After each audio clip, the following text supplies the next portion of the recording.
Right, so in today's video we're going to see, have I found the best Rover Tomcat in the country, and is Rover's VVC system any good? Stay tuned to find out.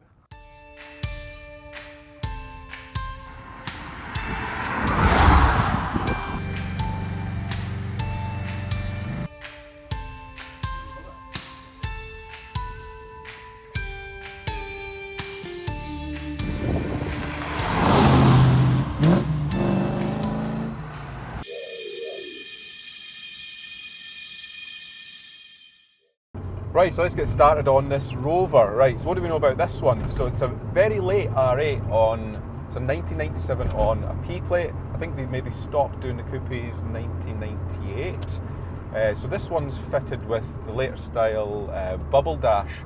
When did they start the bubble dash on these? Was it 97? The 96. Rover 200 came out in 95, but I think it was 96 that Right. the coupe.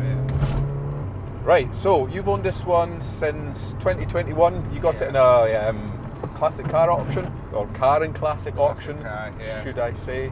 Very foolishly bought it unseen, but I seem to have got away with it. You seem to have got away with it because Yeah. on the face of it so far, it looks like a stunning example. And in the short time I've driven it, you know, it does drive really nice. No knocks or bangs, anything like that. We haven't got into the realms of VVC as of yet. It's kind of wet today, which is a shame, because it was going to be good to explore its handling on these country roads, but we'll see what we can do further up.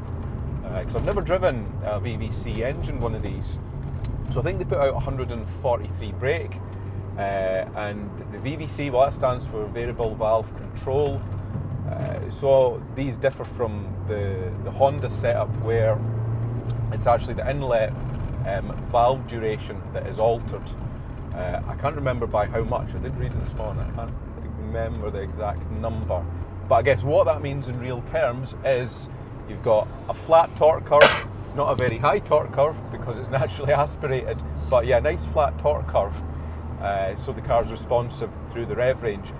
Now I remember comparing this to a 1.6 GTI one I had of these. I mean, that was totally flat under, you know, 5,500 RPM, but this is a lot more responsive lower down the rev range, so it's a lot more pleasant to drive. This particular example, 6 previous owners, sitting on 89,000 miles, so it's obviously been well looked after or even restored earlier on in its life. Dare I say it, am I allowed to say it, Rovers do rust. It's a Honda. Right, there we've got a straight piece of road, right. We'll see what this VVC is like. So there's 4,000 second gear. So yeah, it totally comes to life above 5,000 and then pulls strong right the way up to 7. I think the limiter's maybe 7.2 or something like that. So there we go, we've got 4th gear there, and that's it floored. So that's a lot better.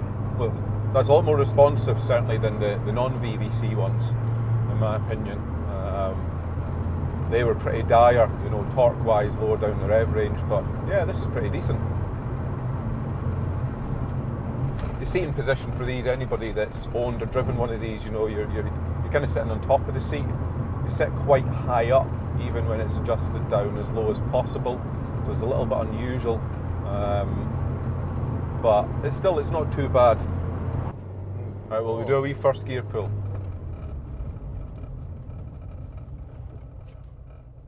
Right, let's see what it's like in first.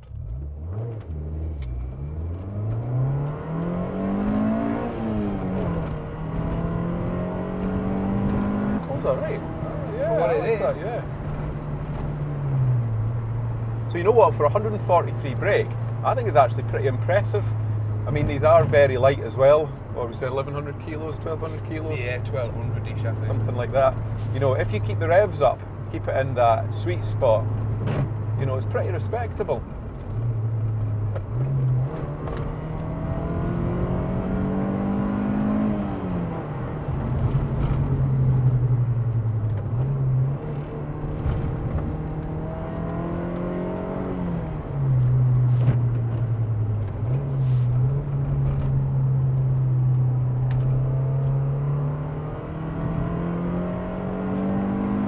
PG1 gearbox, PG1. standard PG1, 5-speed.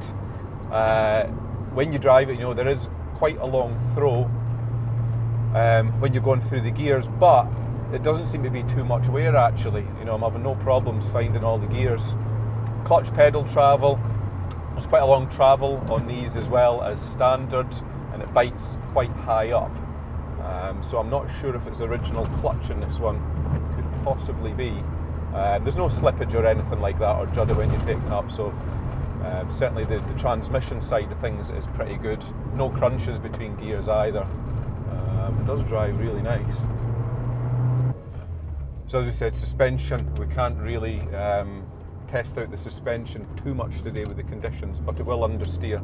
I mean, it was fine there, you know, in the wet, going round at reasonable speeds around these country roads without pushing it too much. But I guess traction and grip will be a bit of a limiting factor on it. So what are they on, 15-inch wheels? 15s, yeah. Pretty much brand new Toyota Proxy Sports around, or T1Rs or whatever they're called nowadays. TR1s, they flipped their name round, didn't they? I mean, the suspension's handling these bumpy country roads pretty well, you know, you're not getting jolted about too much, not too uncomfortable. But these did have a habit of rolling in longer sweeping bends when you're pressing on. It's great fun though, just for zipping through the rev range into corners.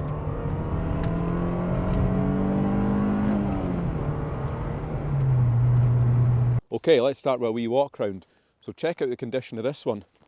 British Racing Green. So I believe there's not many British Racing Green ones left on the road. But let's take a close-up of the body. It's totally mint. Check out, start that again. Rear arches. Rear arches are pretty good on it as well. No rust around there. Still got a standard Rover alloys on it. Well, 15-inch ones. Currently got 4 new tyres as well, so grip's not been too bad to date. And then at the back is Rover Sport tailpipe trim on it. I have to say, they do look really cool in coupe form. And more of the same round this side. It's arrow straight, this car. And yeah, there's not a spot of rust on it. So I think it's definitely been a good buy and a very rare find. Another thing I like about these is you have that little bonnet bulge there to accommodate the cam cover on them.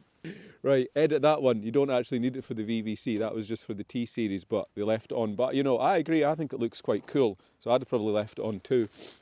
And this one being a P plate, it's obviously got the slightly later bonnet arrangement with the grille in it rather than the flat front.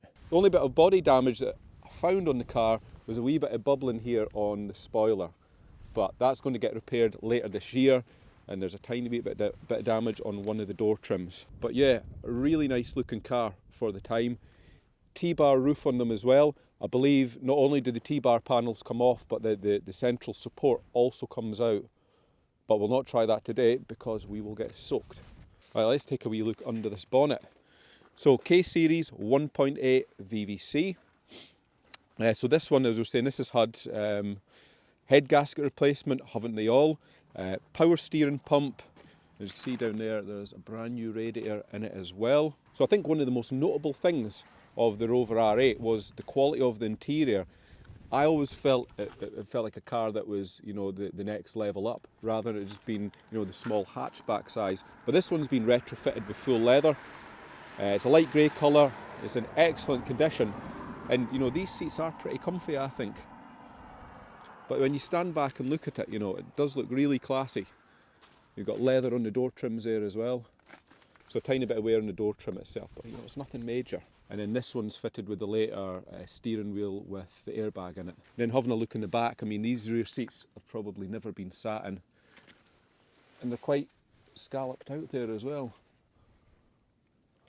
So yeah, I mean, it's a lovely place to sit in. Centre armrest on this one, and we've got an optional Rover walnut gear knob on it. And then looking up there, you've also got your T-bar roof.